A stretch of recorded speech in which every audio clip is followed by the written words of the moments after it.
This is Mr. Jose Quinones, the humble leader from Impulse Leadership. This entire month, we have been focusing on ensuring that everyone that is in my circle or within that's following me that understands what it takes to achieve goals in their life, and I have been, sharing all sorts of tidbits from here, from there. And I decided to make it a little bit more interesting. So the last week of the month, I was going to bring in professionals who I know have achieved a ton, and one of them is with us today. Now I'm going to be reading this introduction because again, a person of this stature must be introduced and given all of what props to do. So everyone, I want you to meet Mr. Darrick Lamar. Mr. Darrick Lamar is a retired Master Sergeant with a plethora of awards and achievement in his career. Now, I'm sure that he will. I could talk all day, but one thing that he wants to talk about is what he does now, and I'm sure that now is what is bringing more value to him and to his life, which is impacting. He just travels from state to state, empowering our youth through his shift program. His shift program is focused on helping our youth shift their mindset and make better decisions, and not only that, become better problem solvers. Moreover, he is the vice president of the number one top. When I say he's the vice president of the top Next Level Speakers Academy program of Dallas, Texas. They're the number one. Understand that they're the number one. And this academy was founded. And let me tell you why it's important for us to say this, because this was founded by no other than Jeremy Anderson, CJ Queenie, Inky Johnson, my bad, and no other than Dr. Eric Thomas, aka E.T., the hip hop preacher.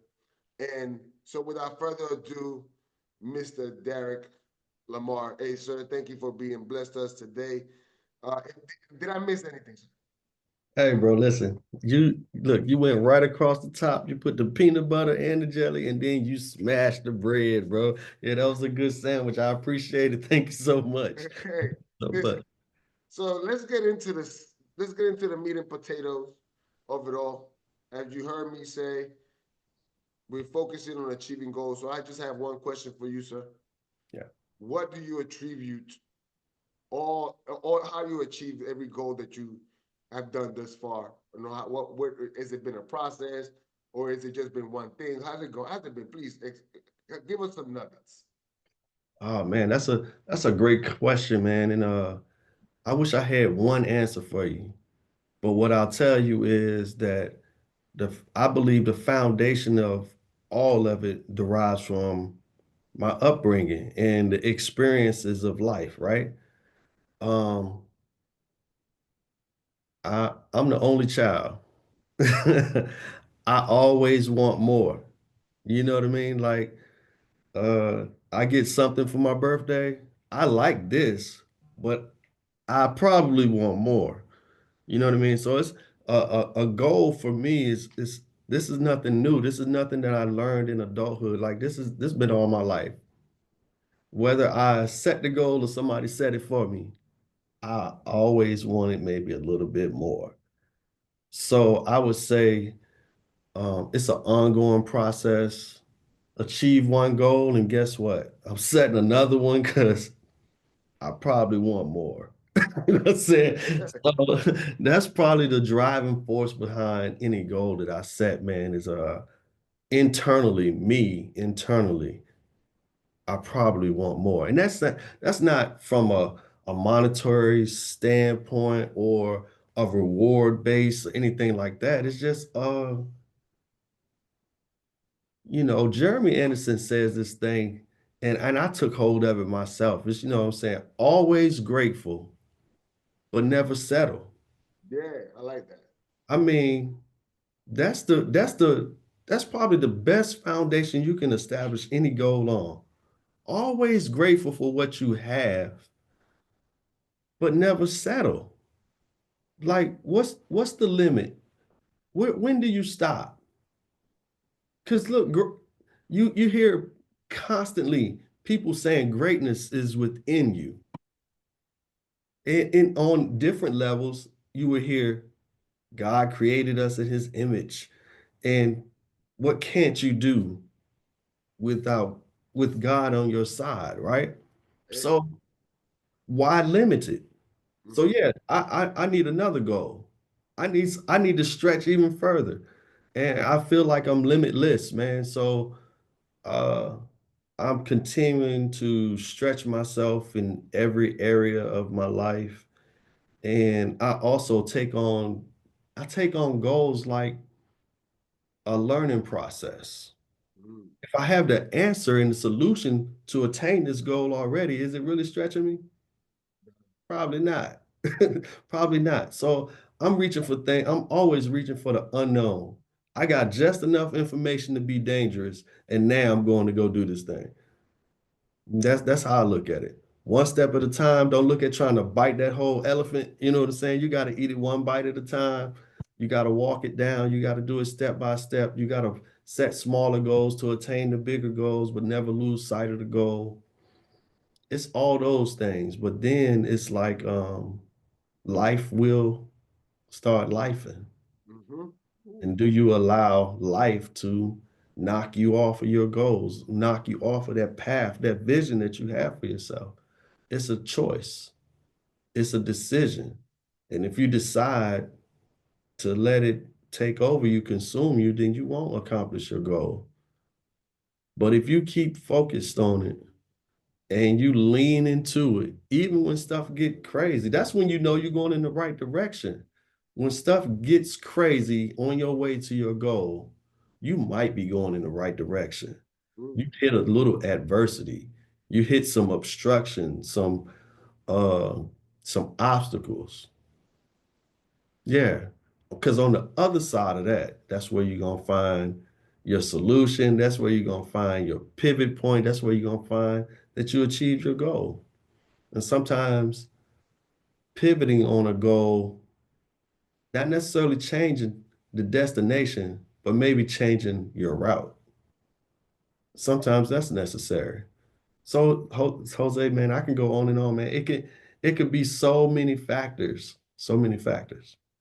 So earlier you were mentioning that how life lifestyle bringing being the only child and that stuff motivated me. Like for me, it was backwards. I was even though that I'm one of three, I was one of like 10 because we all grew up, all our grandkids, and so knowing that we could be better, I could do more, I could do be better.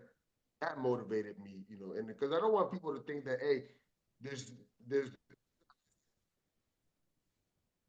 some people grew up with five people, some people grew up, and it's how you operate within that mindset. Because you could have easily said, "Oh, my parents could give me everything. Let me just settle in because I'm the only child. Who else they gonna give it to?" Hmm. Let You me know, clarify that then, if I may. right, correct, right. Who else they gonna give it to? And so I do enjoy that. So but I have a question on that. Yeah. Let's say that those who are not, and again, and I know that you may have a good idea because you're a mindset strategist. It is about what would you suggest for those who do not have it, or that drive whenever they start losing that drive, or they want to gear up that drive. What is it that's exercise or something that they can do in order to gear that up? Because again, this year, a lot of people are calling it personal. And so I would love to know, so what is it that you do to gear it up, to step it up the next level, or to just get it started? Um, I would suggest that the first thing you do is go back to the moment Okay. when you set the goal, right? Go back to the moment when you set the goal, that feeling, that desire. the thought process that you had when you set the goal. Go there first and see if that if going to that space will give you the strength to go ahead and keep going. If not, then you got to go to, even in the beginning, it was a reason why you wanted to achieve this goal. You know, we know this from our walks of life, man. Yes. That why, baby. Why is it important? What The hurts you? why is so huge, but see, some people mess the why up. They tie the why to themselves. Mm, And then they learn later that it's easy to quit on yourself. It's easy to lie to yourself and say you're going to do something for yourself. It's easy. It's easy to tell yourself, I'll do it later for me. But when you tie your why to someone else, hmm to some other thing that you find great importance in, it's hard to just sit still on it and know that if things don't go the way they should go for you achieving your goal, someone else is going to suffer. Someone else is going to not be able to receive the benefits of your work because you decided to quit on them. You ain't quit on the goal, you quit on them.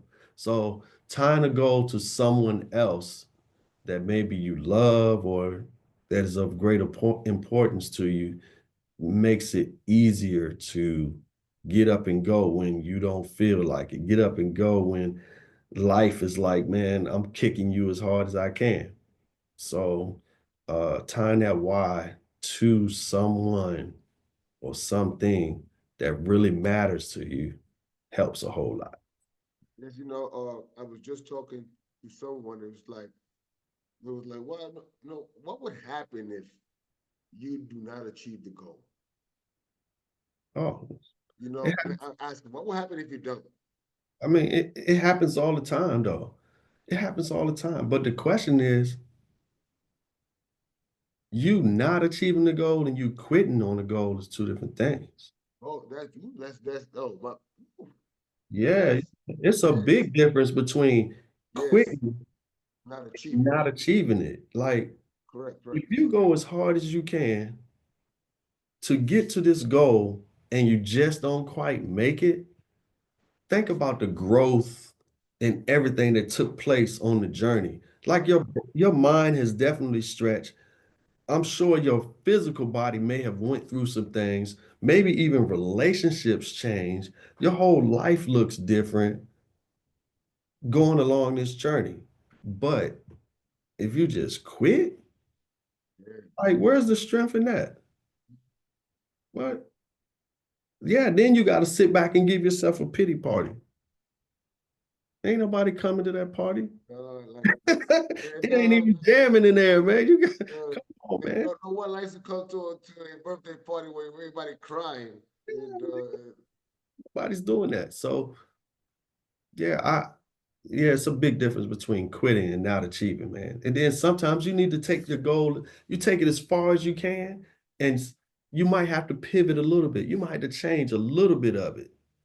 And then that leads you to a goal that you do absolutely achieve. But you quit? Nah, never quitting. Never quit.